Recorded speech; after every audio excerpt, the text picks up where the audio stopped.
মহিলার সাথে আমার দেখা হলো, আমি দেখলাম মহিলার শরীর থেকে সুগন্ধি বের হচ্ছে।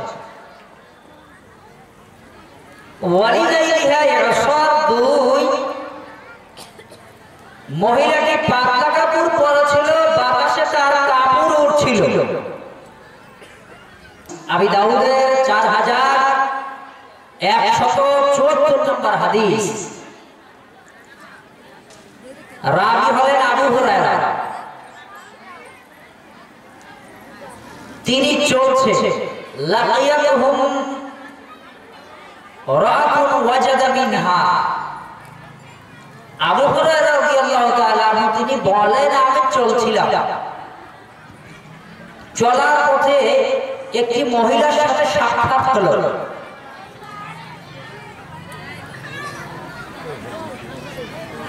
আমি চলছিলাম, একটি মহিলার সাথে সাক্ষাৎ হলো। ওয়াজাদা, আমি দেখতে পেলাম, মিনহা রিহাতি ইয়ানফা, তার শরীর থেকে সুগন্ধ আসছিল। বলেন আমি কি বলছি? আবু হুরায়রা রাদিয়াল্লাহু তাআলা আনহু তিনি চলছিলেন, তার সাথে একটি মহিলার সাক্ষাৎ হলো। মহিলার শরীর থেকে কি আসছিল? সুগন্ধি আসছিল, ঘ্রাণ আসছিল।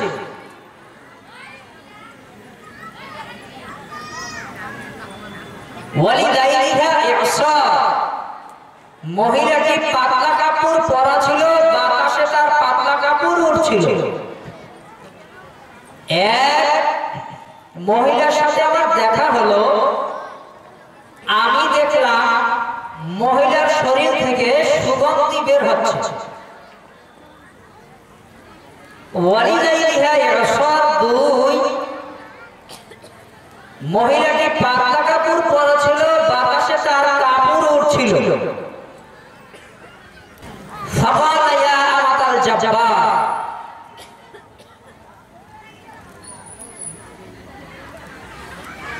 আবু হুরায়রা রাদিয়াল্লাহু তাআলা আনহু তিনি বলেন, হে বেহায়া মহিলা, জিতি মিনাল মসজিদ, তুমি কি মসজিদ থেকে আসলে? বলেন তো আবু হুরায়রা কি বললেন? কি বলছেন বলেন? ফাকালা ইয়া আমাতাল জাব্বার, হে বেহায়া মহিলা, হে নিকৃষ্ট মহিলা। কয়টা জিনিস পেলেন? দুটি জিনিস। এক, শরীর থেকে সুগন্ধি বের হচ্ছে। দুই, পাতলা কাপড় পরিধান করছে, বাতাসে তার কাপড় উঠছে। তো আবু হুরায়রা জিজ্ঞেস করছেন মহিলাকে, ফাকালা ইয়া আমাতাল জাব্বার, হে বেহায়া নারী, হে নিকৃষ্ট নারী, জিতি মিনাল মসজিদ, তুমি কি মসজিদ থেকে আসলে?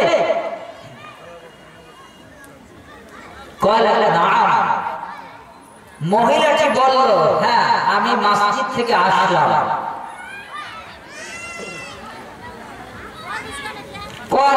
আবু হুরায়রা বললেন, ওয়ালাহু তাতাইয়া, তুমি কি সুগন্ধি ব্যবহার করেছো? না। বেহায়া মহিলা বলছে, হ্যাঁ আমি সুগন্ধি ব্যবহার করেছি। আবু হুরায়রা জিজ্ঞেস করলেন, তুমি কি সুগন্ধি ব্যবহার করছো? না। বেহায়া মহিলা বলছে, হ্যাঁ আমি সুগন্ধি লাগিয়েছি, সুগন্ধি ব্যবহার করছি।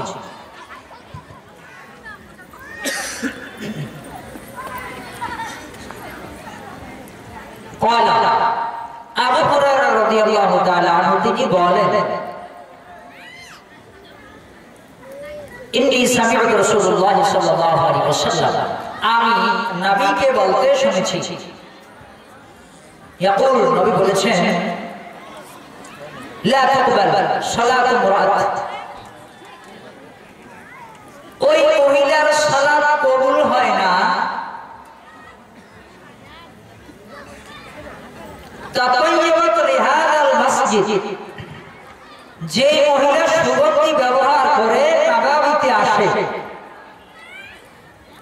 আবু হুরায়রা বলছেন, আমি নবীকে বলতে শুনেছি, নবী বলেছেন ওই মহিলার সালাত কবুল হয় না যে মহিলা সুগন্ধি ব্যবহার করে মসজিদে নববীতে আসে।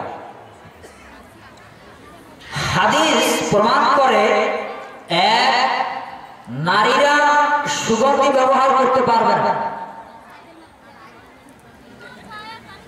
সুগন্ধি ব্যবহার করে সালাত আদায় করলে সালাত কবুল হবে না নারীদের। তিন, নারীরা পাতলা কাপড় পরিধান করতে পারবে না, হাদিস প্রমাণ করে। নবী বলেছেন যে নারী পাতলা কাপড় পরবে সে বেহায়া, যে নারী সুগন্ধি ব্যবহার করবে সে বেহায়া, নিকৃষ্ট নারী। দিনী ভাইগণ, বক্তব্যের সাথে মুনাফিকি করার চেষ্টা করবেন না, আমল করার চেষ্টা করবেন। হাদিস নবীর বক্তব্য, হাত্তা তারজি' ফাতাগতাসিল গসলাহা মিনাল জানাবা। নবী বলেছেন যেই মহিলা সুগন্ধি ব্যবহার করলো তার সালাত কবুল হবে না যতক্ষণ না পর্যন্ত ওই নারী ওই মহিলা জানাবাতের গোসলের মতো গোসল না করে। যেই মহিলা সুগন্ধি ব্যবহার করবে সেই মহিলার সালাত কবুল হবে না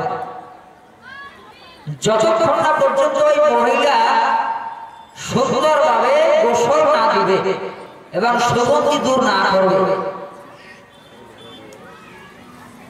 জানাবাতের গোসলের মতো গোসল করতে হবে। সম্মানিত উপস্থিতি, হাদিস প্রমাণ করে নারীরা মসজিদে যেতে পারবে। যেহেতু এই মহিলা মসজিদ থেকে বের হচ্ছে, যে মিনাল মসজিদ কলাম, হ্যাঁ আমি মসজিদ থেকে আসলাম, নারীরা মসজিদে যেতে পারবে। হাদিস প্রমাণ করে সুগন্ধি ব্যবহার করতে পারবে না, সালাত কবুল হবে না। ব্যবহার করলে গোসল করতে হবে, ভালোভাবে পরিপাটি হয়ে গোসল করবে, তারপরে সালাত কবুল হবে ইনশাআল্লাহ। দিনী ভাই ও বোন, আমি আপনাকেই বলছি, আপনার স্ত্রীকে সেন্ট কিনে দিবেন না। ঘরে সুগন্ধি থাকবে, আপনি ব্যবহার করবেন, কিন্তু আপনার মেয়ে ব্যবহার করতে পারবে না, আপনার স্ত্রী ব্যবহার করতে পারবে না।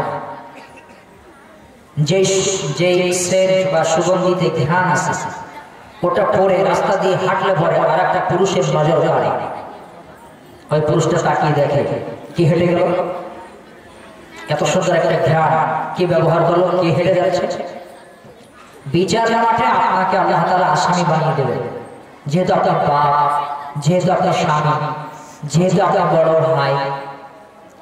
সম্মানিত দিনী ভাই ও বোন, বক্তব্যের সাথে মুনাফিকি করার চেষ্টা করবেন না, আমল করার চেষ্টা করবেন।